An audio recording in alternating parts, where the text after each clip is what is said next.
Sir, ಈಗ ಯತ್ನಾಳ್ ಅವ್ರ ನಾಲಿಗೆ ಮತ್ತು ತಲೆಗೆ ಲಿಂಕ್ ತಪ್ಪಿದೆ ಅನ್ನೋ ಮಾತನ್ನ ಲಕ್ಷ್ಮೀ ಹೆಬ್ಬಾಳ್ಕರ್ ಹೇಳ್ತಾರೆ. ಜೊತೆಗೆ ಪಕ್ಷ ವಿರೋಧಿ ಚಟುವಟಿಕೆ ಮಾಡಿದ್ದಾರೆ, ಹೀಗಾಗಿ ಅವರು ಉಚ್ಚಾಟನೆ ಮಾಡಿದ್ದಾರೆ. ಅವ್ರ ಬಗ್ಗೆ ನಾವು ಚರ್ಚೆ ಮಾಡೋದಿಲ್ಲ. ಅವ್ರಿಗೆ ನಮ್ಮ ಸಂಬಂಧ ಇಲ್ಲ. ಅದು ನೀವು ಹಿಂದಿ ಕ್ಲಿಪ್ಪಿಂಗ್ ಅದ ಅರ್ಥ ಹಿಂದಿ ಕ್ಲಿಪ್ಪಿಂಗ್ ನೋಡಿ ಎದಿ ಬಿಡ್ಕೊಂಡು ಮಾತಾಡಿದರು. ಯತ್ನಾಳ್ ಮುಖ ಮಾಡ್ಕೊಂಡ್ರು, ಮೂರನೇ ಮಾಡಿ ಕುಣಿಸುತ್ತಿದ್ರು ಅದ್ರ ಬಗ್ಗೆ ನಾವು ಚರ್ಚೆ ಬೇಡ. ನಮ್ಮ ಹೊಳ್ಳೆ ಯತ್ನಾಳ್ ಅವರು ನಮ್ಮ ಪಕ್ಷದ ದೊಡ್ಡ ನಾಯಕರಿದ್ದರು. ಉಚ್ಚಾರ ದುರ್ದೈವ, ಅತಿ ಶೀಘ್ರದಲ್ಲೇ ಡ್ರಾಪ್ ಮಾಡ್ಕೊಂಡು ಹಿಂಪಡೆದು ಮತ್ತು ಭಾರತೀಯ ಜನತಾ ಪಕ್ಷ ಅನುವು ಮಾಡಿಕೊಡ್ತಾ ನಮ್ಮ ಪೂರ್ಣ ವಿಶ್ವಾಸ ಇದೆ. ರಾಜ್ಯದಲ್ಲಿ ಬೆಲೆ ಏರಿಕೆ ಬಗ್ಗೆ ಅದು ನಮ್ಮ ಪಕ್ಷ ತೀರ್ಮಾನ, ಆ ಪಕ್ಷ ತೀರ್ಮಾನಕ್ಕೆ ನಾವು ಬದ್ಧತೆವೆ. ಸರ್, ಇವಾಗ ನಿಮ್ಮ ನಿಲುವಿತ್ತು ತಮ್ಮ ರಾಜ್ಯಾಧ್ಯಕ್ಷರನ್ನ ತೆರವುಗೊಳಿಸಬೇಕಂತ.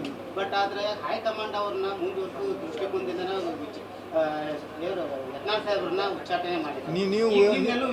ನೀವು ವಿಚಾರ ಮಾಡಿದ್ರೆ ನೀವು ವಿಚಾರದ ಎದಕ್ಕೆ ಉಚ್ಚಾರ ಮಾಡಿದ್ರೆ ಏನು ಮಾಡಿದ್ರೆ ನಮಗೆ ಗೊತ್ತಿದೆ. ಅದು ಮಾಧ್ಯಮ ಹೇಳಕ್ಕೆ ಕೊಡೋದಿಲ್ಲ. ಅದು ನೋಡಿ ಮುಂದಿನ ಅದಕ್ಕೆ ಉತ್ತರ ಸಿಗ್ತದೆ. ಈಗ ಬೇಡ. ಯತ್ನಾಳ್ ಅವರು ಯಡಿಯೂರಪ್ಪ ಕುಟುಂಬದ ವಿರುದ್ಧ ಮತ್ತೆ ಮಾತಾಡಕ್ಕೆ ಸ್ಟಾರ್ಟ್ ಮಾಡಿದ್ದಾರೆ. ಇದು ಮತ್ತೆ ಎಲ್ಲೊಂದು ಕಡೆ ನೋಡ್ರಿ, ಅದು ಅವ್ರನ್ನ ಯತ್ನಾಳ್ ಕೇಳ್ಬೇಕು. ನೀವು ಯತ್ನಾಳ್ ಅವ್ರ ಪ್ರಶ್ನೆ ಮಾಡ್ರಿ, ಅದಕ್ಕೆ ಹೇಳ್ತಾರೆ. ನಾವು ಸದ್ಯ ಮಾತಾಡಿಲ್ಲ. ಹೇಳ್ಬೋದಾ ನೋಡೋಣ, ವಿಚಾರ ಸಲಹೆ ಕೊಡ್ತೀರಿ ಸರ್? ನೋಡೋಣ, ವಿಚಾರ ಮಾಡ್ತಾನೆ. ನೋಡೋಣ, ಬೇಟದಾಗ ಬುದ್ಧಿ ದೇವ್ರ ಬುದ್ಧಿ ಕೊಡ್ದಾಗ ಸಂಬಂಧ ಮಾತಾಡ್ತಾನೆ. Thank you. ತಹಸೀಲ್ದಾರ್ ಮೇಲೆ ನನಗೆ ಗೊತ್ತಿಲ್ಲ. ನಂಗೆ ವಿಷಯ ಗೊತ್ತಿಲ್ಲ ಮಾತಾಡ್ತಾನೆ. ನನಗೆ ಗೊತ್ತಿಲ್ಲ. Thank you.